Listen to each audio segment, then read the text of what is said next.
Pumunta tayo dito sa ating YouTube Studio app. So, itong channel na to ay kaka-monetize lang. Makikita natin sa baba yung dashboard, content, analytics, comments, and earned. So, dito tayo sa earn. So, ayan, may nakalagay na you've unlocked the new ways to earn. Unang na-unlock kasi nito yung super thanks. So, ngayon, ito na yung pag-unlock natin sa ads. So, click lamang ang get started.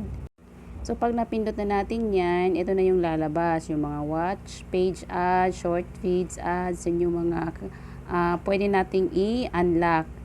Okay, andyan din yung membership at saka shopping. So, ngayon, uunahin natin yung pag-unlock nung watch page ads, yung pinakauna. So, ito. So, itap lamang ang turn on sa pinakababa and then browse pababa. I-check ang box and then accept and next. So, yan, antayin lamang natin.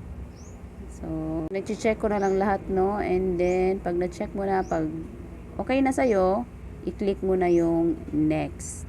And of course, gusto kong lagyan lahat ng ads, lahat ng aking video. So, yan pinakauna ang i-click ko. Then, i-click ang monetize all. So, para ma-monetize siya lahat. Magkakaroon na siya ng $sign lahat, automatic, lahat ng videos mo. Then, next natin gagawin ay sa short feeds ads. Para lahat ng short videos natin ay kikita. And itap lamang ang short feeds ads and then click turn on. Then ito lalabas na yung feeds ads terms. So it's up to yung babasahin nyo yan lahat. Pero sa akin hindi ko na binasa.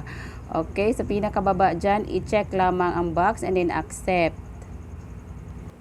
And then, so ayan, okay na, membership tsaka shopping button na lang hindi natin na unlock. And that would be for my next tutorial na lang. Okay?